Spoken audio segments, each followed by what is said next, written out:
अस्सलाम वालेकुम दोस्तों, एक दवाई है अटीनोलॉल ब्लड प्रेशर के लिए। ये बीटा ब्लॉकर है बेसिकली, और ये ब्लड प्रेशर के लिए वैसे ये बेहतर चॉइस नहीं है ये दवाई। और ये मेडिसिन जो है अक्सर लोग मेडिकल स्टोर से भी जाके खुद ख़रीद लेते हैं, क्योंकि इनके जो ब्रांड्स नेम है वो मैं आपको यहाँ डिस्क्लोज़ नहीं कर सकता। मगर इस दवाई के अंदर ढूंढिएगा अटीनोलॉल ब्लड प्रेशर के लिए। आप मेडिकल स्टोर वाले भी ये उठा के दे देते हैं, और लोग भी जाके खुद भी बोल देते हैं, और 2-3 ब्रांड लोगों ने रटे हुए हैं। और डॉक्टर्स भी जो ज़्यादा ट्रेंड नहीं है वो भी लिख के दे देते हैं। हाँ, ये दवाई तब इस्तेमाल की जाती है, इसकी तब ज़रूरत पड़ती है जब आपकी नालियों में तंगी हो, सीने में दर्द होता हो, या साथ कोई और मसाइल हों। ये कार्डियोलॉजिस्ट भी फैसला करेगा, वो डिसाइड करेगा कि बीटा ब्लॉकर देनी या नहीं देनी। मगर ज़्यादातर ये चॉइस अच्छी नहीं है, और इसकी ये ये चंद रेयर केसेस में दी जाती है। मगर नॉर्मल ब्लड जो बंदा आम ब्लड प्रेशर का मरीज़ है उसको नहीं दी जाती।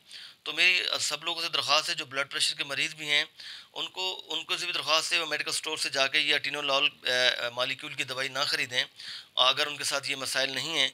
और बेहतर तो ये है कि आप कार्डियोलॉजिस्ट से अपना मुआयना करा के और उनसे मेडिसिन प्रेस्क्राइब करवाएं और उसको कंटिन्यू करें। और किसी अच्छे कार्डियोलॉजिस्ट जो तजर्बाकार हों, एक्सपीरियंसड हों, जिनका वास्ट एक्सपीरियंस हो, उनसे।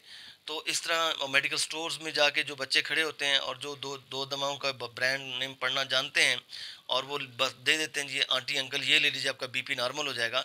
ऐसे लोगों से बचें, क्योंकि जब दिल की धड़कन कम होगी तो आपको पता है कि दिल की धड़कन के कम होने के क्या नुकसान आते हैं, इंसान की जान भी जा सकती है। तो डॉक्टर के मशवरे के बगैर एक तो दवाई इस्तेमाल ना करें, दूसरा उस डॉक्टर के पास जाएं जो इस चीज़ का एक्सपर्ट हो, जिसकी ये फील्ड हो, और जो तजर्बाकार हो, और जो उसको पता हो बीटा ब्लॉकर देनी है नहीं देनी, अटीनोलॉल देनी है नहीं देनी। इसके अलावा बहुत सारी चॉइसेस आ गई हैं पाकिस्तान में, क्या दुनिया भर में ब्लड प्रेशर के लिए शानदार मेडिसिन आ गई हैं। तो डॉक्टर अक्सर वो लिखते हैं, 99% वो लिखते हैं, रेयर केसेस में एटीनोलॉल लिखते हैं। और ये अब इसका स्कोप जो है कम होता जा रहा है, तो इसको इस्तेमाल करने से अवॉइड कीजिए अपनी सेल्फ मेडिके अपनी मर्ज़ी से, जब तक कि डॉक्टर आपको प्रेस्क्राइब